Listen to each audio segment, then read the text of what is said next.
guys, welcome to Mupalai Training Academy. இன்னைக்கு பார்க்க போற क्वेश्चन நம்பர் வந்து 6 to 10 இருக்கக்கூடிய ஒரு क्वेश्चन நம்பர். அதாவது ஒரு क्वेश्चन நீ சால்வ் பண்ணா அதுல இருந்து கிட்டத்தட்ட 5 கேள்விகள் கேக்குறாங்க. क्वेश्चन சைடுல டிஸ்ப்ளே ஆயிட்டு தான் இருக்கு, பாத்துக்கோங்க. ஓகேங்களா? சோ என்ன சொல்லிருக்காங்கன்னு பாத்தீங்கன்னா A B C D E F and G are standing in a straight line facing north with equal distance between them னு சொல்லிருக்காங்க. அதாவது எத்தனை பேர் இருக்காங்களா? A B C D E F G 7 பேர் இருக்காங்களா.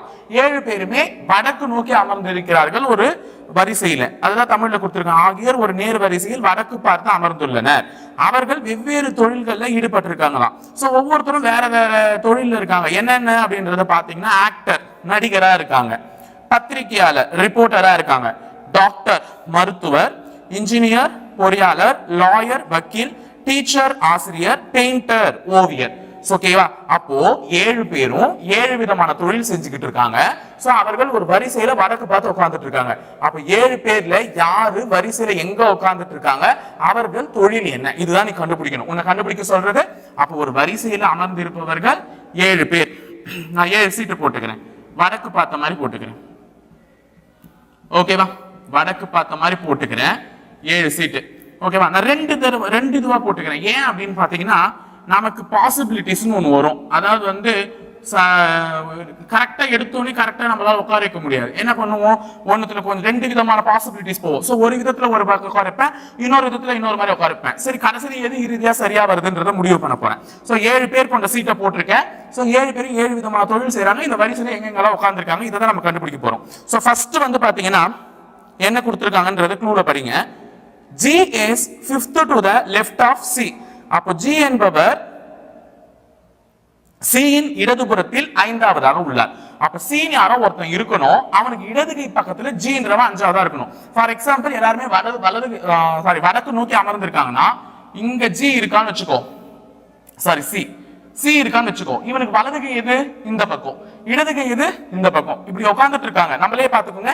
இப்படி உட்கார்ந்துட்டு இருக்கா, என் வலது கை இந்த பக்கம், இடது கை இந்த பக்கம். சோ C னுடைய இடது பக்கத்துல 5வதா யார் இருப்பாங்களாம்? G. அப்போ நான் C இந்த இடத்துல போட்டா 5வது வராது, ஏன்னா சீட்டே இல்ல. அப்ப C எங்க போடலாம்னா இந்த இடத்துல போடலாம். ஞாபகம் வச்சுக்கோங்க. இந்த இடத்துல C போட்டா 1 2 3 4 5. அப்ப G இங்க உட்காரலாம். இது ஒரு முறை. இன்னொரு முறை என்னன்னா C இந்த இடத்துல போட்டா G இங்க உட்கார வைக்கலாம். 1 2 3 4 5. அப்போ G sits fifth to the left of C னா C னுடைய இடது பக்கத்துல 5வதா யார் உட்கார்ந்திருக்காங்களா? G. அப்ப 2 வழிமுறைகள் வருது. ஒன்னு இந்த மாதிரி பாசிபிலிட்டி வரும், இல்ல இந்த மாதிரி பாசிபிலிட்டி வரும். எது சரியா வருது கடைசியில பாத்துக்கலாம், செக் பண்ணிக்கலாம். சோ அடுத்த க்ளூ என்ன சொல்லிருக்காங்கன்னு பாருங்க. The reporter is third to the right of G. அதாவது G னுடைய வலது பக்கத்துல 3வதா யார் இருக்காங்களா? பத்திரிகையாளர் இருக்காங்களா. அப்ப G னுடைய வலது பக்கம்ன்றது எது? இந்த பக்கம் தான். சோ G க்கு வலது கை இந்த பக்கம் தான் வரும். சோ வலது பக்கத்துல 3வதா யார் இருக்காரா? ரிப்போர்ட்டர். சோ G னுடைய வலது கையில முதல் ஆள், 2வது ஆள், 3வது ஆள். இந்த இடத்துல யார் இருக்காங்களா? ரிப்போர்ட்டர். சோ இங்கேயும் எழுதிக்கலாம் 1 2 3. இந்த இடத்துல யார் இருக்காங்களா? ரிப்போர்ட்டர், பத்திரிகையாளர். இங்கிலீஷ்ல சின்னதா இருக்குல்ல, நல்லா எழுதிட்டேன். ஓகேவா? சோ அடுத்த க்ளூ என்ன கொடுத்திருக்காங்கன்னா F is fifth to the right of A. அப்ப A னு ஒருத்தர் இருக்காங்க.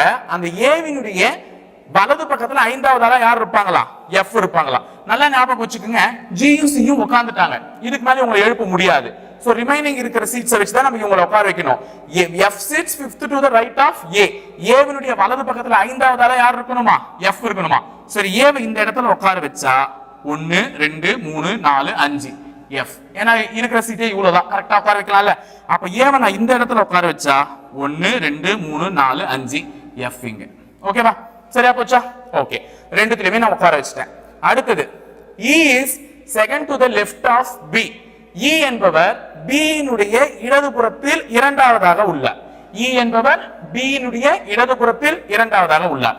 இப்ப நமக்கு காலியா இருக்கிறதே இந்த 3 சீட்டு தான். நல்லா ஞாபகம் வச்சுக்கோங்க, இந்த 3 சீட்டு தான். அப்ப இந்த 3 சீட்ல B இந்த பக்கம் உட்கார வச்சா அவருடைய இடது கையில 2வது பக்கம் யாரா? E.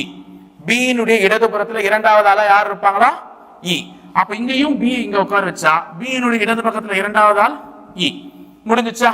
B னுடைய இடது பக்கத்துல 2வது ஆள் E. ரிமைனிங் மீந்தது ஒரு ஆள் தான். யார் அப்படின்னு பாத்தீங்கன்னா நம்ம D அண்ணாத்த. அவரை சென்டரா உட்கார வச்சிடறேன். D தான். ஓகேவா? இப்ப ரெண்டு பாசிபிலிட்டிஸ்லயுமே ஆளுங்க சரியா உட்கார்ந்துட்டாங்க, கரெக்டா போயிட்டு இருக்கு. ஆனா எது தப்புன்றத நம்ம கண்டுபிடிச்சாகணும். வாங்க போலாம் அடுத்த க்ளூல. சோ அடுத்த க்ளூ என்ன சொல்றாங்கன்னா, the engineer is second to the left of D. பொறியாளர் வந்து D னுடைய செகண்ட் லெஃப்ட்ல இருப்பாங்களா, அதாவது இரண்டாவது இடதுபுறத்துல. அப்ப D இங்க தானே இருக்கான். D னுடைய இரண்டாவது இடதுபுறம்னா இது முதல் இடதுபுறம், இது இரண்டாவது இடதுபுறம். அப்ப ஏ தான் யாரா இருக்கணும் இந்த பாசிபிலிட்டியில? இன்ஜினியரா இருக்கும். ஓகேவா? இங்க பாருங்க, D இங்க இருக்கானா, D னுடைய இடதுபுறத்துல இரண்டாவது ஆள் G. அப்ப G தான் இந்த பாசிபிலிட்டியில இன்ஜினியரா இருக்கும். சரி, ஓகே, போற வரையும் போட்டோம். எது கடைசியில கரெக்ட்னு கடைசியில பாத்துருவோம். அடுத்தது, there are only 3 people between the engineer and the painter. இன்ஜினியருக்கும் பெயிண்டருக்கும் நடுவுல எத்தனை பேர் இருக்காங்களா? 3 பேர் தான் இருக்காங்களா. சோ இன்ஜினியர் இங்க இருக்காரா, இவருக்கும் பெயிண்டருக்கும் நடுவுல 3 பேர். அப்ப அந்த 3 பேர் யாருன்னு பாத்தீங்கன்னா E D B. அப்ப பெயிண்டர் எங்க இருக்கணும்? இந்த இடத்துல இருக்கணும். அப்ப C தான் பெயிண்டரா வருவாங்க. இந்த இடத்துல பாருங்க, இன்ஜினியருக்கு 1 2 3. அப்ப இந்த இடத்துல F பெயிண்டரா வராரு. போலாம், எது சரின்னு தெரியல, நம்ம கடைசி வரையும் போனாதான் தெரியும். அடுத்த க்ளூ பாருங்க, the doctor is to the immediate left of engineer. மருத்துவர் வந்து யாருடைய இடது பக்கத்துல உடனடியா இருப்பாங்களா? பொறியாளருடைய இடது பக்கத்துல உடனடியா இருப்பாங்களா? அப்ப மருத்துவர் வந்து இன்ஜினியருடைய உடனடி லெஃப்ட், அதாவது இவரு உடனடி லெஃப்ட்னா இதுதான். ஏன்னா இன்ஜினியருக்கு லெஃப்ட் ஹேண்ட் சைடு இது, ரைட் ஹேண்ட் சைடு அது. அப்ப உடனடி லெஃப்ட்ல யார் இருப்பாங்களா? டாக்டர். அப்ப இங்க யார் டாக்டர்? இவர் தான். ஓகேவா? சரியா போச்சா? Okay, fine. இப்ப வரையும் கரெக்டா தான் போகுது. கடைசி இன்னும் ஒரே க்ளூ தான் இருக்கு, இதை வச்சுதான் நம்மளால முடிவு பண்ண முடியும். The lawyer, கடைசி க்ளூ, இதுதான் நமக்கு முடிவு பண்ணது எது சரின்னு. The lawyer is to the immediate right of teacher அப்படின்னு சொல்லியிருக்காங்க. அதாவது வக்கீல் டீச்சரின் வலதுபுறத்தில் உடனடியாக இருப்பார். நல்லா ஞாபகம் வச்சுங்க, வக்கீல் டீச்சரின் வலதுபுறத்தில் உடனடியாக இருப்பார். இப்ப பாருங்க, இங்க ஒரு சீட் இருக்கு, இங்க ஒரு சீட் இருக்கு, இங்க ஒரு சீட் இருக்கு. வக்கீல் எப்படி இருக்கணுமா? டீச்சருக்குரிய ரைட் சைடுல உடனடியா வரணுமா? இங்க பாருங்க, ஒன்னு விட்டு தள்ளி தான் இருக்கு. அப்போ இந்த பாசிபிலிட்டி தப்பு. நம்மளால உடனடியா உட்கார வைக்க முடியாது. டீச்சருடைய வலது பக்கத்துல உடனடியா யாரும் உட்கார வைக்க முடியாது, லாயர். ஆனா இங்க உட்கார வைக்கலாம்ல, இந்த இடத்துல உட்கார வைக்கலாம்ல. அப்ப இவர் டீச்சரா இருந்தா இவருடைய இமிடியேட் ரைட்ல யார் வருவாங்க? லாயர். ஓகேவா? சோ உடனடியா உட்கார வச்சிட்டேன். அப்ப லாயர் என்பவர் யாருடைய வலது பக்கத்துல உடனடியா இருக்காங்கன்னா டீச்சருடைய வலது பக்கத்துல உடனடியா இருக்காங்க. அப்ப நம்ம கிட்ட கொடுத்த கூற்றின் படி இன்னும் ஒரே ஒரு தொழில் மிஸ் ஆகுது. யாருன்னு பாத்தீங்கன்னா ஆக்டர். அப்ப சி தான் ஆக்டரா இருப்பாரு. முடிஞ்சிருச்சு. அப்ப நம்ம மேல போயிட்டு இருந்த வழிமுறை தவறு, கீழே போயிட்டு இருந்த வழிமுறை தான் சரி. இப்ப கேள்வி கேட்பாங்கல்ல, நம்ம பார்த்து பதில் சொல்ல வேண்டியதுதான். சோ கேள்வி first 6th question, 5 question 5 mark வர போகுது. அதாவது இந்த ஒரு क्वेश्चन சால்வ் பண்ணா வாட் இஸ் ஏஸ் ப்ரொஃபஷன், ஏவின் தொழில் என்னன்னு கேட்டிருக்காங்க. ஏவின் தொழில் மருத்துவர், டாக்டர். அடுத்தது which of the following statement is true according to the given arrangement ன்னு சொல்லிருக்காங்க. அதாவது பின்வருவனவற்றுள் எது சரியான கூற்று? F ஒரு ஆசிரியர் ஆவார்னு சொல்லிருக்காங்க. F ஒரு ஆசிரியரா? இல்ல. F என்ன? பெயிண்டர். அப்ப அது சரியான கூற்று இல்ல. F என்பவர் E இன் இடதுபுறத்தில் மூன்றாவதாக உள்ளார். F என்பவர் E இன் இடதுபுறத்தில் மூன்றாவதாக உள்ளார். ஆனா தப்பு. E இன் வலதுபுறத்தில் தான் மூன்றாவதாக உள்ளார். F E இன் இடதுபுறத்தில் இல்ல. அப்ப அதுவும் தப்பு. மூணாவது, the painter is to the immediate left of B. B இன் இடதுபுறத்தில் உடனடியாக அமர்ந்திருப்பவர் ஒரு ஓவியர் அப்படின்னு சொல்றாங்க. B இன் இடதுபுறத்தில் ஓவியர் உட்கார்ந்திருக்காரு, B இன் வலதுபுறத்துல தான் ஓவியர் உட்கார்ந்துட்டு இருக்காரு. அப்ப அதுவும் தப்பு. அப்ப கண்டிப்பா நாலாவது தான் இருக்கணும் சரியா. வக்கீல் வரிசையின் நடுவில் அமர்ந்துள்ளார். வரிசையின் நடுவில் அமர்ந்துள்ளவர் ஒரு லாயர், வக்கீல். சரி, முடிஞ்சிருச்சு. அப்ப நாலாவது கூற்று சரியான கூற்று. அடுத்தது 8th क्वेश्चन, பின் வருபவர்களுள் யார் நடிகர்? நம்ம எல்லாருமே வாழ்க்கையில் ஒரு நடிகர்கள் தான். ஆனா பின் வருபவர்களுள் யார் ஒரு நடிகர்னா சி தான் ஒரு நடிகர். ஆக்டர் யாரு? C. So answer option C. அடுத்தது, ஓவியரை பொறுத்து டி இன் இடத்தை குறிக்கவும். What is this position with respect to the painter அப்படின்னு சொல்லிட்டு கேக்குறாங்க. அப்ப பெயிண்டரை பார்த்து டி எங்க இருக்காருன்னு சொல்லுங்க. பெயிண்டர் எங்க? இது இங்க. பெயிண்டரை பார்த்து டி எப்படி இருக்காருன்னா பெயிண்டர்ல இருந்து இடதுபுறத்துல ரெண்டாவதா இருக்காரு. ஆமா தானே? பெயிண்டர்ல இருந்து இடதுபுறத்துல ரெண்டாவது ஆளா யார் இருக்கிறது? டி. அப்ப ஆன்சர் வந்து செகண்ட் டு த லெஃப்ட் இருக்கா பாருங்க. செகண்ட் டு த லெஃப்ட் இ ஆப்ஷன் இருக்கு பாருங்க. இடதுபுறத்துல இரண்டாவது ஆள், செகண்ட் டு த லெஃப்ட். 10வது क्वेश्चन பாருங்க, பின்வரும் ஜோடிகளில் தவறான ஜோடி எதுன்னு சொல்லிருக்காங்க. நம்ம கிட்ட ஒரு 5 ஜோடி கொடுத்திருக்காங்க. ஏதோ ஒரு வகையில மத்தவங்க எல்லாம் ஒத்து போவாங்க, அவங்க ஒத்து போக மாட்டாங்க. அது யாருன்றத பாரு. ஃபர்ஸ்ட் ஜோடியா அவங்க கொடுத்திருக்கிறது, நல்ல ஞாபகம் வச்சுக்கோங்க. ஃபர்ஸ்ட் ஜோடி அவங்க கொடுத்திருக்கிறது ஏ இ டி. இவங்களுக்கு கொடுத்திருக்காங்க ஏ இ டி இந்த ஜோடி கொடுத்திருக்காங்க. ஏ இங்க இருக்காரு, இடி இங்க இருக்காங்க. ஏதோ ஒரு ஒற்றுமை வருது. சரி பார்க்கலாம். அடுத்த ஜோடி D F C. D F C நல்லா ஞாபகம் வச்சுக்கோங்க. இங்க பாருங்க, ஏ ஒரு ஆள் விட்டுட்டு இடி கொடுத்தான் ஃபர்ஸ்ட் ஜோடியில. அடுத்தது டி ஒரு ஆள் விட்டுட்டு எஃப் சி ரெண்டாவது ஜோடி. முதல் ஜோடி ரெண்டாவது ஜோடி ஒரே மாதிரி இருக்கா? அப்ப மூணாவது ஜோடி செக் பண்ணலாம். G D B. ஜி ஒரு ஆள் விட்டுட்டு டிபி மூணாவது ஜோடி அப்ப ஒரே மாதிரி இருக்கு. அடுத்தது இபிஎஃப். இபிஎஃப். இ ஒரு ஆள் விட்டுட்டு பிஎஃப் அப்ப இதுவும் ஒரே மாதிரி இருக்கு. நான் அஞ்சாவது ஜோடி செக் பண்ணலாம். பிஎஃப்சி. பிஎஃப்சி தொடர்ந்து இருக்கு. அப்ப இதுங்கெல்லாம் ஒரே மாதிரி இருக்கிற ஜோடி. தனியா இருக்கிற ஜோடி எது? பிஎஃப்சி. அப்ப வெளியேற்ற போற அந்த ஆன்சர் வந்து பிஎஃப்சி. சோ புரிஞ்சுச்சுங்களா? அப்ப ஃபர்ஸ்ட் क्वेश्चन அழகா சால்வ் பண்ணி முடிச்சிட்டோம். அப்ப இதுல இருந்து ஒரு क्वेश्चन சால்வ் பண்ணா நமக்கு 5 கேள்வி வருது. கரெக்ட்டா? சோ அடுத்த கேள்வி போயிடலாங்களா? சோ அடுத்த கேள்வி பாத்தீங்கன்னா 3 கேள்வி இருக்குங்க. இத சால்வ் பண்ணா என்னன்றத முதல்ல படிங்க. ஓகேவா? இது ஈஸியான ஒரு क्वेश्चन. இந்த மாதிரி क्वेश्चन தான் பசில்ஸ்ல உங்களுக்கு கேட்பதற்கான வாய்ப்புகள்லாம் இருக்கு. First, a tennis coach is trying to put together a team of 4 players for the forthcoming tournament. அதாவது வரக்கூடிய ஒரு டோர்னமெண்ட் வந்து ஒரு போட்டி வரப்போகுது. அந்த போட்டியை எதிர்கொள்வதற்காக ஒரு பயிற்சியாளர் வந்து ஒரு குழுவை உருவாக்கணும்னு நினைக்கிறாராம். நல்ல ஞாபகம் வச்சுக்கோங்க. ஒரு போட்டி வரப்போகுது, அந்த போட்டிக்கு வந்து பார்ட்டிசிபேட் பண்ணணும் அப்படின்னு சொல்லிட்டு ஒரு குழுவை வந்து உருவாக்கணும்னு ஒரு போட்டியாளர் நினைக்கிறாராம். சோ அந்த குழுவுக்கான கண்டிஷன் சொல்றாங்க. அந்த குழுவில் வந்து சேருவதற்காக 7 பேர் இருக்காங்களாம். யாரு?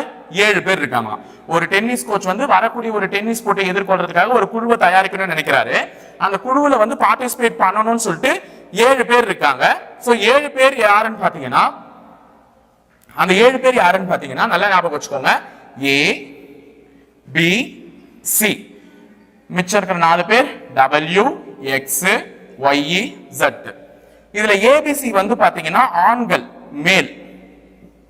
WXYZ வந்து பாத்தீங்கன்னா ஃபீமேல், பெண்கள். ஓகேவா?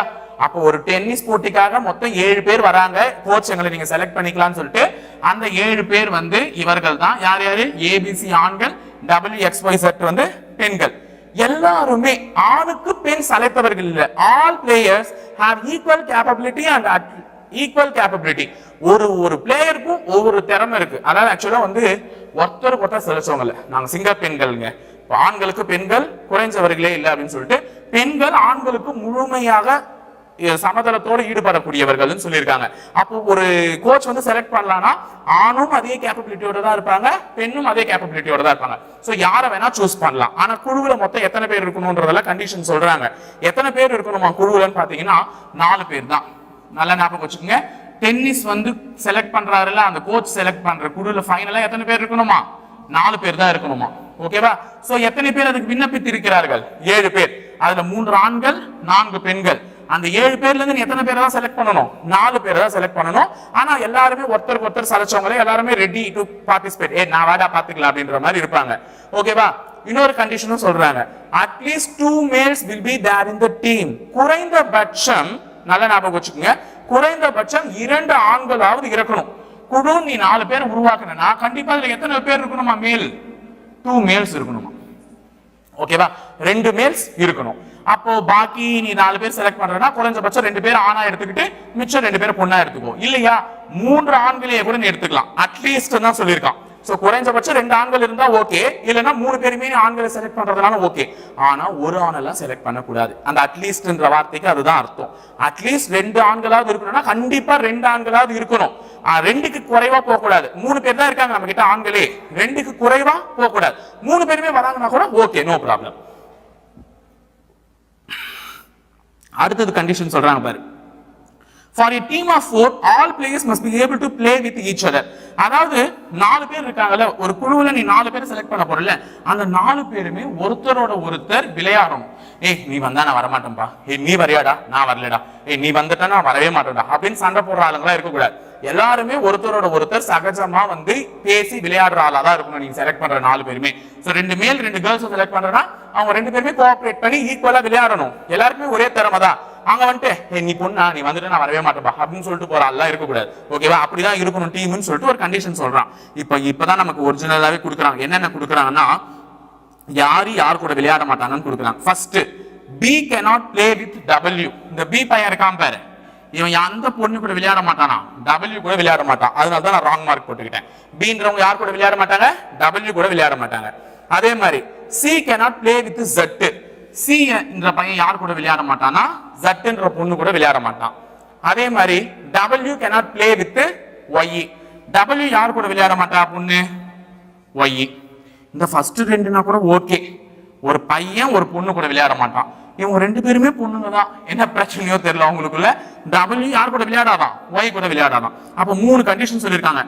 Bன்ற பையன் வந்து Wன்ற பொண்ணு கூட விளையாடக்கூடாது, Cன்ற பையன் வந்து Zன்ற பொண்ணு கூட விளையாடக்கூடாது, Wன்ற பொண்ணு வந்து Yன்ற பையன் கூட விளையாடக்கூடாது. அப்ப இந்த மாதிரி இருக்கக்கூடிய டீமா ஒன்னு செலக்ட் பண்ணுங்க. இந்த மாதிரி வராத மாதிரி, சண்டை சச்சரவுலாம் இல்லாத மாதிரி. ஏன்னா நம்ம கிட்ட வர 4 பேருமே எல்லாரும் ஒருத்தரோட ஒருத்தர் பேசி விளையாடணும்.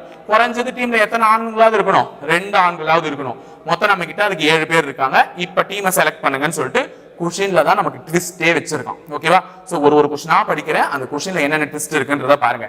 இது நமக்கு கொடுத்த இன்ஃபர்மேஷன் என்னன்றத மறுபடியும் ஒரு முறை ரீகால் பண்றேன். 7 பிளேயர் இருக்காங்க. 7 பிளேயர்ல ABC ஆன் player, female player WXYZ. So இவர்கள்ல இருந்து 4 பேரை வச்சு ஒரு டீமை நீங்க வந்து வரக்கூடிய டென்னிஸ் போட்டிக்காக செலக்ட் பண்ணணும். அதுல 2 பேர் ஆண்களா இருக்கணும், குறைந்தபட்சம் 2 ஆண்களாவது இருக்கணும். அப்படி செலக்ட் பண்ற 4 பேருமே வந்து ஒருத்தர் பேசி விளையாடணும், யாரும் சண்டை போட்டுக்க கூடாது அப்படின்னு சொல்றாங்க. ஆனா இதுல சண்டை போடுற கேட்டகரி இருக்காங்க. யாருன்னு பாத்தீங்கன்னா, B கேமுக்கு வந்துச்சுன்னா W கேமுக்கு வராது, C கேமுக்கு வந்துச்சுன்னா Z கேமுக்கு வராது, W கேமுக்கு வந்துச்சுன்னா Y கேமுக்கு வராது. இந்த மாதிரி வராத மாதிரி கூட சண்டை போடுறவங்க வேற இருக்காங்க. இதை வச்சு நீ டீமை செலக்ட் பண்ணிக்கடா அப்படின்னு சொல்லிட்டாங்க. இப்ப நம்மளுடைய வேலை டீமை செலக்ட் பண்றது தான். ஃபர்ஸ்ட் கேள்வி போர்ட்ல தெரியுதா பாருங்க. இஃப் Y is selected, நீ Y தேர்வு செய்யற, ஒரு டீமை செலக்ட் பண்றதுக்காக Y நீ தேர்வு செய்யற. அதான் 11th क्वेश्चन போறேன். ஒரு டீமை செலக்ட் பண்றதுக்காக நீ யாரை கூப்பிடுற, Y கூப்பிடுற. ஓகே, Y தேர்வு செய்யற, B ரிஜெக்ட் பண்ணிடுற. B எனக்கு வேணாம், Y நீ மட்டும் வா, B எனக்கு நீ வேணான்னு சொல்லிடுறேன். இப்ப டீம்ல யார் யாரெல்லாம் இருக்கலாம் அப்படின்னு நம்மள கேக்குறாங்க. நல்லா ஞாபகம் வச்சுக்கோ, Y வந்து பொண்ணா, நான் Y தேர்வு செஞ்சுட்டேன். Y டீமுக்கு வந்தா யார் வரமாட்டாங்க, W வரமாட்டாங்க. அப்ப W ஆட்டோமேட்டிக்கா போயிடுச்சு. அப்ப டீம்ல இருக்கக்கூடிய W க்ளோஸ். நான் வேற யாரை கூட ரிஜெக்ட் பண்ணிட்டேன், B கூட ரிஜெக்ட் பண்ணிட்டேன். ஆமா தானே? இப்ப ஃபர்ஸ்ட் क्वेश्चन என்ன சொல்லிருக்கேன், Y செலக்ட் பண்ணிட்டேன்னு சொல்லிட்டு B என்ன பண்ணிட்டேன், ரிஜெக்ட் பண்ணிட்டேன். அப்ப B என்ற ஆண் போயிடுறான். குறைந்தபட்சம் நமக்கு டீம்ல எத்தனை ஆண்கள் வேணும், 2 ஆண்கள். Bன்ற ஒரு ஆண் போயிட்டதுனால பாக்கி இருக்கக்கூடிய 2 ஆண்களையுமே நான் கூப்பிட்டுதான் ஆகணும், வேற விதி இல்ல. அப்போ டீம்ல ஏவும் வருவான், சியும் வருவான், ஏவும் வருவான், சியும் வருவான். அப்ப ஆல்ரெடி Y வந்துட்டாங்க, A வந்துட்டாங்க, C குறைந்தது 2 ஆளுங்கன்றதுனால B போயிட்டாரு. Y வந்ததுனால W நான் வரமாட்டேன்னு சொல்லிடுச்சு.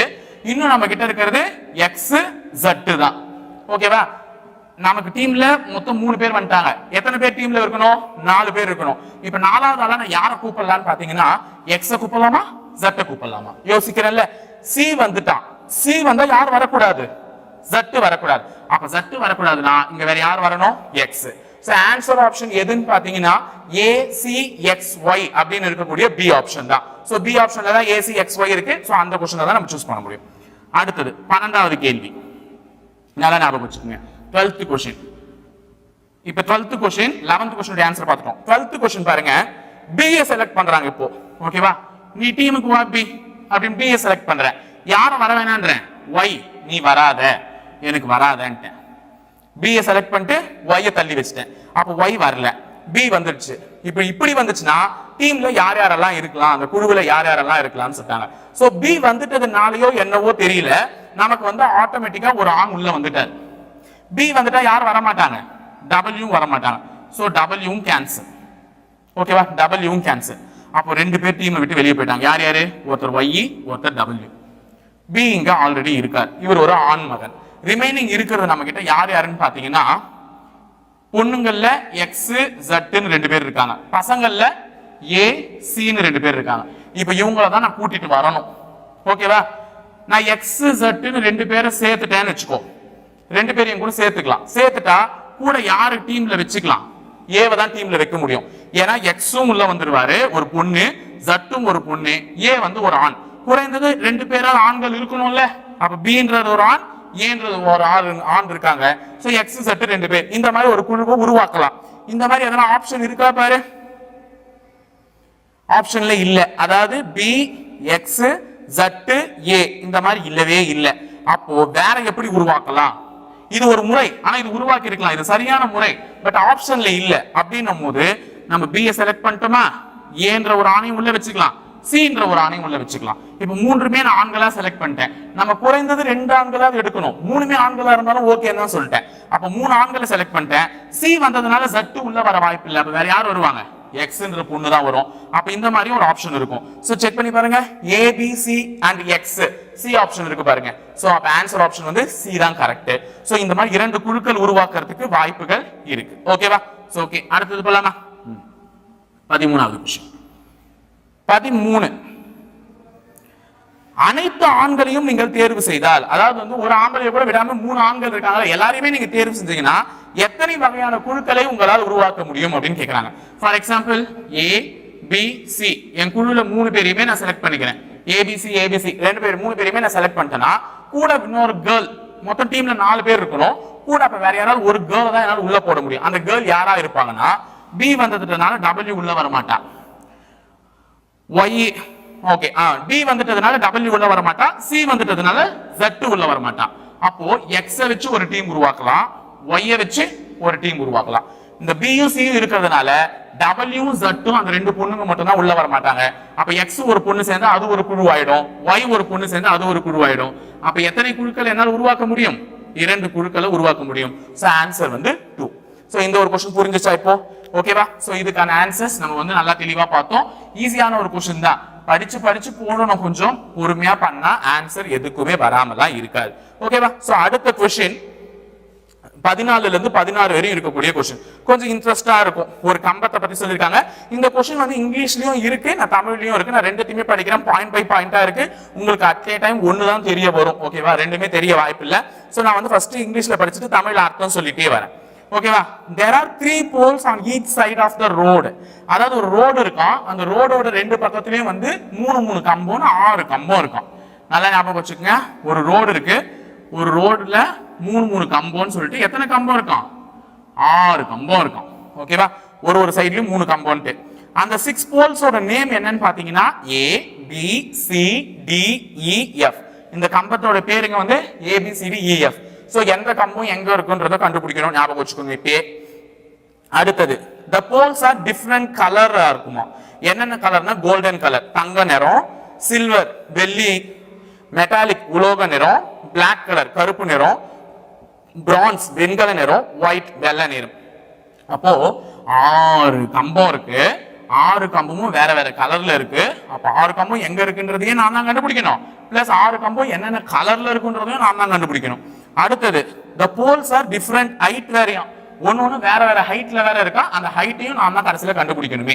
ஓகே, எல்லா வேலை நமக்கு தான் நிறைய பொறுப்பு கொடுத்துருக்காங்க. ஏன்னா இதை சால்வ் பண்ணா எனக்கு 3 கேள்வி ஆன்சர் பண்ண முடியுமே.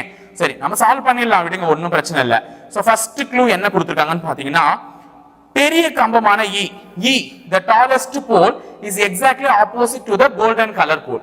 அப்ப E தான் இருக்கிறதுல பெரிய கம்பம்னு சொல்லிட்டான், க்ளூலே சொல்லிட்டான் E the tallest pole ன்னு சொல்லிட்டு. அப்ப பெரிய கம்பமான E வந்து எதுக்கு எதிரில இருக்குன்னா தங்க நிற கம்பத்துக்கு எதிரில இருக்கான். சோ இது எங்கன்னா உட்கார வைக்க முடியுமா?